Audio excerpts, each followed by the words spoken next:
Genève. Alors, j'ai écrit le livre La Voix du Sénégal à Genève, qui est sorti cette année, pour témoigner un peu sur la diplomatie sénégalaise, sur ce que nous faisons au quotidien. Parce que beaucoup de gens ne savent pas ce que nous faisons, et Genève a une place extrêmement forte de la diplomatie mondiale. Et je me suis dit, après 7 années à Genève, qu'il était nécessaire d'écrire pour témoigner et montrer à la face du monde ce que nous faisons. La diplomatie sénégalaise est au top. La diplomatie sénégalaise a un excellent niveau. Et aujourd'hui, nous assistons à une cérémonie de dédicace d'un ouvrage qui porte sur la diplomatie sénégalaise, sur son cheminement depuis plus de 60 ans.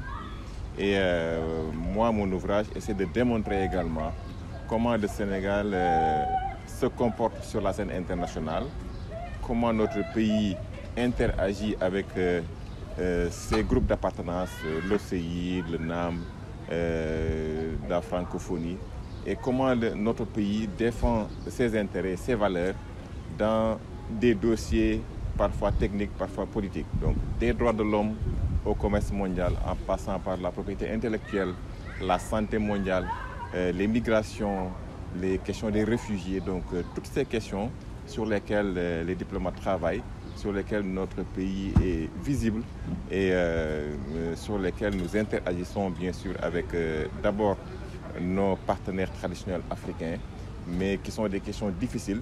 Et donc le livre a pour fil rouge la nécessité de renforcer le multilatéralisme et de faire en sorte que la discussion et les négociations en vue de jeter des ponts pour trouver des solutions aux défis que je viens d'énumérer. Donc que ces discussions-là se tiennent dans un climat où il est possible de faire avancer de grands dossiers qui parfois bloquent, parfois avancent à petits pas, mais sur lesquels nous devons continuer à travailler si nous voulons avoir un monde de paix, un monde de justice, un monde où le développement est partagé, où tous les pays peuvent sentir qu'ils sont en train effectivement de participer à la marche du monde. Genève a une certaine particularité, c'est un poste multilatéral dense. Moi j'ai fait New York qui est également un poste multilatéral, mais New York est extrêmement politique. New York c'est le grand frère de Genève, mais Genève est à la fois politique et technique. Vous travaillez à longueur d'année par exemple sur les droits de l'homme, sur les questions de migration, de réfugiés, sur les questions sociales, le travail. Le Bureau international du travail a son siège à Genève, mais parallèlement vous avez des questions techniques qui sont extrêmement importantes, les questions de santé mondiale, les questions de propriété intellectuelle, les questions de commerce mondial, qui sont d'ailleurs 3 organisations liées.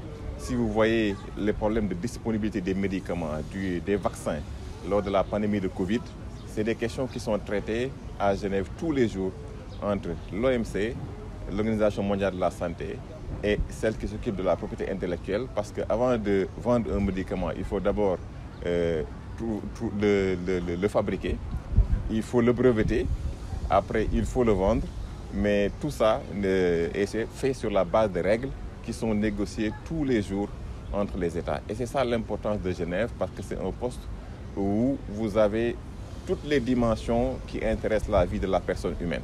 Des droits de l'homme au commerce, en passant par la sécurité sociale, en passant par la propriété intellectuelle, les réfugiés, les migrations. Donc c'est cette densité-là qu'on a voulu faire ressortir dans ce livre, mais en ayant pour fil rouge un peu les positions du Sénégal, de ces groupes d'appartenance, pourquoi les négociations sont lentes, pourquoi certaines questions n'avancent pas, ce que les non-diplomates ne comprennent pas. Mais donc c'est ça que j'ai voulu ressortir pour expliquer un peu ce que nous faisons et l'importance d'un poste comme Genève.